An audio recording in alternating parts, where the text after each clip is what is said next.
Let me tell you something that every defense ministry on the planet is processing in classified briefings right now, and that the mainstream media is either too slow or too frightened to explain to you with the clarity and the precision that this moment demands. Iran just did something that no adversary of the United States has successfully done since the Korean War. Iran placed American air power under effective fire, not symbolic fire, not harassment fire. Effective, coordinated, and operationally consequential fire that forced American aircraft to modify their flight profiles, that degraded American strike sortie rates, and that demonstrated to every air force on the planet that the assumptions underpinning American air dominance in the Persian Gulf theater are no longer as solid as the Pentagon's public posture suggests. Let me be absolutely clear about who I am and why what I am telling you matters. I served as a United States Marine Corps intelligence officer. I spent years as a United Nations weapons inspector, analyzing weapon systems and military capabilities in some of the most contested environments on this planet. I have sat in rooms where threat assessments of exactly the kind of systems Iran just employed are developed, debated, and ultimately briefed to decision makers who then have to make operational choices based on what those assessments reveal. And I am telling you right now, with the full weight of that experience, that what Iran just demonstrated against American air assets in the Persian Gulf theater is not a lucky shot, not a desperate act, and not a containable tactical incident. It is a strategic demonstration of a capability that changes the operational calculus for American air power in this theater in ways that the public deserves to understand before the next phase of this crisis unfolds. Here is what happened. In a coordinated operation spanning approximately 6 hours, Iranian Islamic Revolutionary Guard Corps Aerospace Force units employed a combination of medium-range surface-to-air missiles and a layered drone swarm attack against American air assets operating in support of commercial shipping escort operations over and near the Strait of Hormuz. 2 American aircraft were forced to abort their missions and return to base after detecting radar lock from Iranian surface-to-air missile systems. One F/A-18 Super Hornet, operating from the USS Abraham Lincoln, sustained damage from proximity detonation of a drone-delivered warhead and returned to the carrier with battle damage assessed as repairable but significant, and 3 American unmanned aerial vehicles conducting surveillance and battle damage assessment operations were lost to Iranian electronic warfare and direct intercept. Let that sequence register completely, because I need you to understand the difference between Iranian forces shooting at American aircraft and Iranian forces placing American aircraft under effective fire. Shooting at American aircraft has happened before in this theater, placing American aircraft under effective fire, forcing mission aborts, inflicting battle damage on manned aircraft, and successfully interdicting unmanned surveillance platforms represents a categorically different operational achievement. Iran just crossed that line. And the crossing of that line has implications that extend far beyond the immediate tactical damage to 1 Super Hornet and 3 drones. Now, let me walk you through the technical architecture of what Iran employed, because understanding the capability is essential to understanding why this event is strategically significant rather than a containable tactical setback. The Iranian operation did not rely on a single weapon system. It relied on the coordinated employment of 3 separate and distinct capabilities operating simultaneously against American air assets in a way that exploits the specific vulnerabilities of American defensive systems rather than challenging American strengths directly. The first capability was medium-range surface-to-air missiles. Iran deployed the Ra'ad system, a domestically produced medium-range surface-to-air missile with a maximum engagement range of approximately 50 kilometers and a ceiling of 22 kilometers. The Ra'ad uses semi-active radar homing guidance in its terminal phase, meaning that fire control radars on the ground illuminate the target aircraft and the missile homes on the reflected radar energy. American aircraft operating in the region have radar warning receivers that detect this illumination. But detection and successful evasion are not the same thing. Detection tells a pilot that a missile system has achieved radar lock. It does not guarantee that evasive maneuvers will be sufficient to break that lock before the missile reaches engagement range. The Ra'ad engagement envelopes were carefully positioned to overlap with the flight corridors that American aircraft were using for commercial shipping escort operations. Iran had done its intelligence homework. The flight profiles, the altitudes, the timing patterns of American air operations in the Strait had been observed, analyzed, and incorporated into a targeting geometry that maximized the probability of placing American aircraft within Ra'ad engagement envelopes during their normal mission profiles. The second capability was the drone swarm. Iran deployed what American assessment teams are describing as a coordinated swarm of approximately 40 to 60 Shahed 136 loitering munitions modified for anti-aircraft employment. The Shahed 136 in its baseline configuration is a one-way attack drone designed for surface targets. The variant Iran employed here has been modified with a proximity fusing system and an upward-looking warhead designed to detonate near aircraft rather than requiring direct contact. The swarm was launched from multiple coastal positions simultaneously, creating an engagement zone that American aircraft could not simply route around without abandoning their escort mission profiles entirely. The swarm tactic is specifically designed to exploit a vulnerability in American air defense planning that has been identified in classified threat assessments for years, but that has not been adequately addressed at the operational level. American fighter aircraft are extraordinarily capable against other aircraft and against traditional missile threats. They carry advanced electronic countermeasures, they have highly capable threat warning systems, and they can outmaneuver most missile systems through combination of speed, altitude changes, and countermeasure deployment. But they are not optimized to defeat large numbers of small, slow-moving drone threats simultaneously, particularly when those threats are approaching from multiple vectors and altitudes at the same time. A single F/A-18 Super Hornet engaging a swarm of 40 drones cannot simultaneously track and defeat every element of that swarm. Its radar is optimized for tracking fast-moving aircraft and missiles. Small, slow drones with low radar cross-sections represent a fundamentally different tracking challenge. Its weapons are optimized for high-value targets, not expendable drones that cost Iran a fraction of the cost of a single American air-to-air missile, and its defensive maneuvering options are constrained by the operational requirement to maintain mission profiles that support the shipping escort mission it was tasked to execute. If you are watching this and beginning to understand that what I am describing represents a genuine and significant challenge to American air operations in the Persian Gulf, hit that subscribe button right now, because what I am about to explain is why this coordinated employment of surface-to-air missiles and drone swarms represents a doctrinal and tactical evolution in Iranian military capabilities that every Western Air Force is now urgently reassessing in classified settings.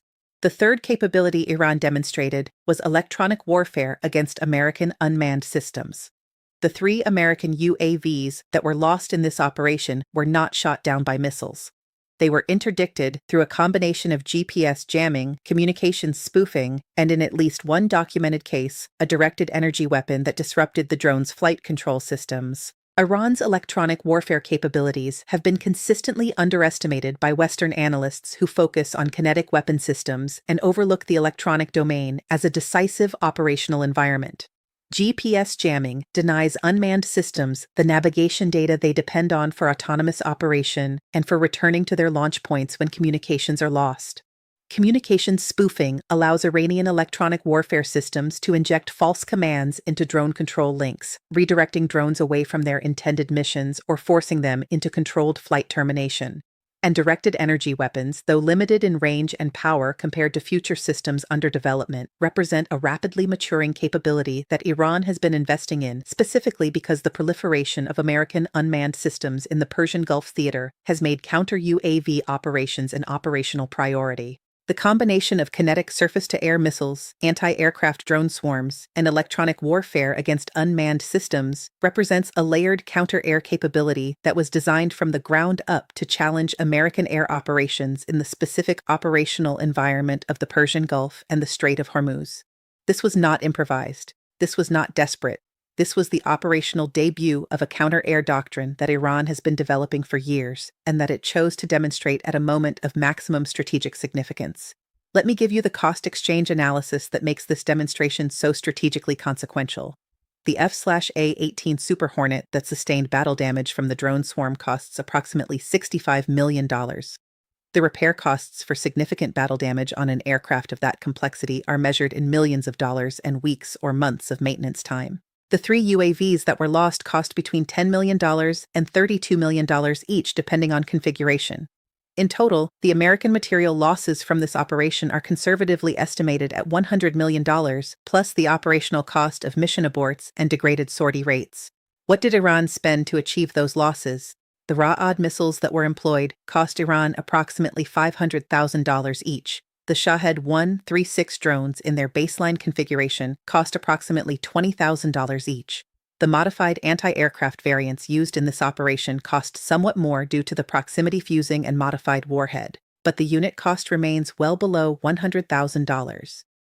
The electronic warfare employment has marginal per-use cost once the capital investment in the systems is amortized. Iran imposed approximately $100 million in American losses at a cost to itself of probably $5 million to $10 million in weapons employed. That cost-exchange ratio is not an accident. That is the product of a deliberate Iranian capability development strategy aimed at creating asymmetric pressure on American forces through weapons that cost orders of magnitude less than the assets they threaten or destroy. And that strategy is working. Share this video. I am serious about that. Share it with everyone you know who needs to understand that what just happened in the Persian Gulf is not a minor incident that will be forgotten next week. It is a doctrinal demonstration that changes the risk calculus for American air operations in this theater, and that will be studied and emulated by every adversary of the United States that has been watching this conflict for lessons about how to challenge American military power effectively. Now let me talk about what this means for American operational planning, because the immediate battle damage assessment, as significant as it is less important than the operational adaptation that this engagement forces on American air planners in the theater. The flight profiles that American aircraft were using for commercial shipping escort operations are now compromised. Iran has demonstrated that it knows those profiles, that it has positioned weapon systems to engage aircraft flying those profiles, and that it has the discipline and the operational coordination to execute multi-system engagements against American assets operating in those profiles. American planners will have to change the flight corridors, the altitudes, the timing patterns, and the supporting force configurations that escort operations use. That adaptation will be developed. American air planners are highly skilled at tactical adaptation, but every adaptation has costs. Flying different corridors may reduce operational effectiveness of the escort mission. Operating at different altitudes to stay above Iranian surface-to-air missile envelopes exposes aircraft to different threat sets. Flying with larger supporting force packages to protect against drone swarms reduces sortie rates available for actual escort and strike missions. None of these adaptations are free. All of them impose operational costs that reduce the efficiency and effectiveness of American air operations in the Strait, and Iran knows that. Iran did not conduct this operation expecting to shoot down American aircraft in large numbers or to force an immediate American withdrawal from the theater. Iran conducted this operation to impose adaptation costs, to degrade American operational efficiency, and to demonstrate a counter-air capability that creates risk for American air power in ways that American planners now have to factor into every operational decision.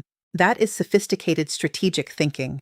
And it is exactly the kind of thinking that emerges from 4 decades of studying American military doctrine and identifying the vulnerabilities that an asymmetric adversary can exploit without matching American capability system for system. Subscribe to this channel if you want analysis that goes beyond the immediate tactical picture to explain the strategic architecture behind what you are seeing. Because the strategic architecture of what Iran just demonstrated is what matters for understanding where this crisis is heading and what American military operations in the Persian Gulf will look like for the next phase of this conflict. Let me address the question of what happens next, because this engagement cannot and will not stand without an American response. The political reality in Washington is that Iranian forces placing American aircraft under effective fire, inflicting battle damage on manned aircraft, and successfully destroying American unmanned systems is not something that any American administration can absorb without a response that demonstrates consequences for those actions. The domestic political pressure to respond, the alliance credibility requirements that demand demonstrated consequences for attacks on American military assets, and the deterrence logic that says unanswered attacks invite further attacks all point in the same direction. The United States will respond. The question is what form that response takes and how it is calibrated to achieve deterrent effect without triggering an escalation spiral that neither side can control. The conventional response template would involve strikes against the specific systems that Iran employed in this engagement. The Ra'ad surface-to-air missile batteries that achieved radar lock on American aircraft, the launch sites that deployed the Shahed 136 drone swarm, the electronic warfare installations that interdicted American UAVs, Striking those specific systems would be proportionate to the Iranian action, would degrade the specific capability Iran just demonstrated, and would send a clear signal that attacks on American air assets produce immediate and targeted consequences. But here's what makes the conventional response template complicated in this specific case. The Ra'ad batteries are mobile.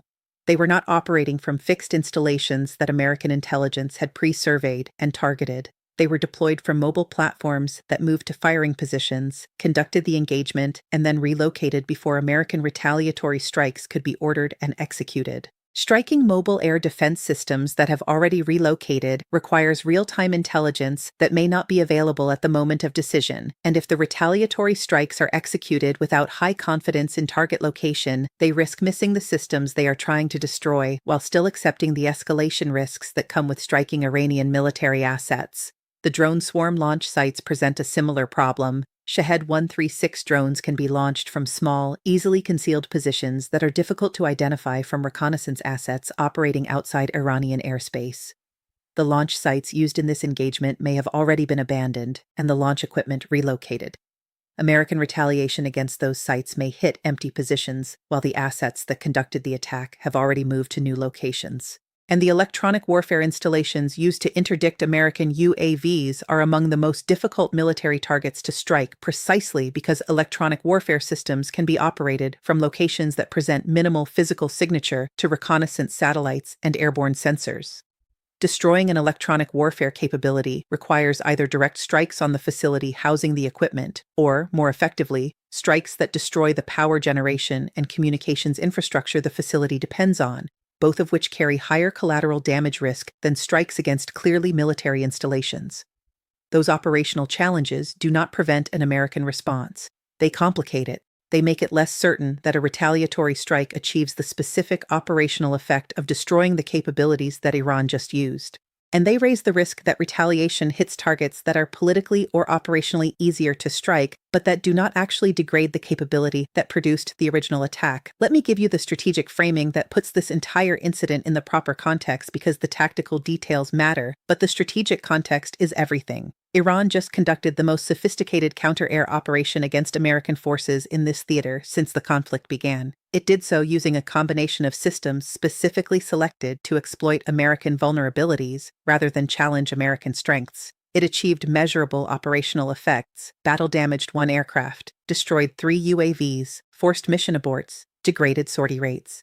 And it did so at a cost-exchange ratio that is completely unsustainable for the United States over any extended period. That combination of sophistication, effectiveness, and cost efficiency tells you that what Iran demonstrated was not a one-time capability demonstration. It was the operational debut of a counter-air doctrine that Iran intends to employ repeatedly and to refine based on the lessons of each engagement. Every American response, however effective, provides Iran with data about American response protocols, response timelines, and the specific systems and tactics that the United States employs to counter the Iranian approach. Iran will incorporate that data into its next iteration of the doctrine and adjust accordingly. That is how asymmetric warfare actually works against a technologically superior adversary. You do not try to match the adversary's strengths. You identify their vulnerabilities, you develop capabilities specifically designed to exploit those vulnerabilities, you employ those capabilities at a cost-exchange ratio that is unsustainable for the adversary, and you adapt continuously based on the adversary's responses. Iran has been studying American military operations for 4 decades, specifically to execute this kind of adaptive asymmetric strategy. And what we just saw over the Strait of Hormuz is the most advanced iteration of that strategy that Iran has ever demonstrated in actual operations. Hit that subscribe button, turn on notifications, because this engagement is not the end of something, it is the beginning. Iran has demonstrated a counter-air capability and has learned from how American forces responded. American planners are now adapting their operational posture in ways that create new vulnerabilities that Iran will identify and target. And this cycle of action, adaptation, and counter-adaptation will define air operations in the Persian Gulf theater for the foreseeable future. Let me address the alliance dimension because this is not only an American problem. Every NATO ally that has air assets deployed in support of operations in this region is now dealing with the same intelligence assessments that American air planners are dealing with. The Iranian counter-air capability that was demonstrated against American aircraft applies equally to British, French, and other Allied aircraft operating in the theater, and the implications of that capability extend beyond the Gulf into every theater where Allied air forces might face adversaries who have observed this operation and are drawing their own conclusions about how to challenge Western air power. In Moscow, Russian military planners are studying this engagement with extraordinary attention. Russia has been searching for effective counter-air tactics against NATO aircraft in the context of the Ukraine conflict. The Iranian combination of mobile surface-to-air missiles, anti-aircraft drone swarms, and electronic warfare against unmanned systems represents a tactical template that Russia will analyze, adapt, and potentially attempt to implement in its own operational environment. The lessons of the Persian Gulf are not geographically contained. They propagate through the international military learning environment to every adversary of the United States and its allies. In Beijing, Chinese military planners are conducting the same analysis with even greater urgency because China's own anti-access strategy in the Western Pacific depends heavily on the ability to challenge American air superiority in confined operational spaces similar to the Persian Gulf. The Iranian demonstration that a relatively resource-constrained adversary can place American aircraft under effective fire using a combination of mobile surface-to-air missiles, drone swarms, and electronic warfare provides Chinese planners with operational proof of concept for capabilities they have been developing at much larger scale and much greater sophistication. That global propagation of tactical lessons is one of the most consequential aspects of this engagement. It is not only what happened in the Persian Gulf that matters, it is what every adversary of the United States learns from what happened and how they incorporate those lessons into their own military planning. Let me bring this full circle to where I started. Iran just crossed a line that no adversary of the United States had successfully crossed in the Persian Gulf theater. American air power is under fire, not rhetorically under fire. Operationally, under fire. 1 aircraft is in the hangar with battle damage. 3 unmanned systems are gone. Mission abort rates have increased, sortie rates have degraded, and American air planners are scrambling to adapt operational profiles in ways that restore freedom of action without accepting the losses that current profiles are producing. That is not catastrophic. American air power retains enormous capability and will continue to operate in this theater effectively. But it is genuinely significant in ways that the public deserves to understand. The assumption that American air operations in the Persian Gulf can be conducted without meaningful threat from Iranian counter-air systems was just invalidated. That invalidation has operational costs, alliance credibility implications, and strategic consequences that extend far beyond the immediate damage to 1 Super Hornet and 3 drones. Iran crossed a dangerous line. The United States will respond. And whatever response the United States chooses will produce an Iranian adaptation that makes the next phase of this contest more complex, more costly, and more dangerous than the phase we just watched unfold. That is the operational reality of asymmetric warfare against an adversary that has spent 4 decades preparing for exactly this contest. Share this video, because the gap between what mainstream media is telling people about this engagement and what the operational evidence actually reveals is dangerous. Iran placed American air power under effective fire. The consequences of that extend far beyond the immediate tactical picture into the global balance of military power, and people deserve to understand that before the next phase of this crisis unfolds. Pay attention. Because what happens in the skies above the Strait of Hormuz over the next 30 days will determine whether Iran's counter-air demonstration was a one-time tactical achievement or the opening move of a sustained operational campaign to deny American air dominance in the Persian Gulf theater. And the answer to that question will reshape how every nation on Earth thinks about the viability of American air superiority as the foundation of American military power globally.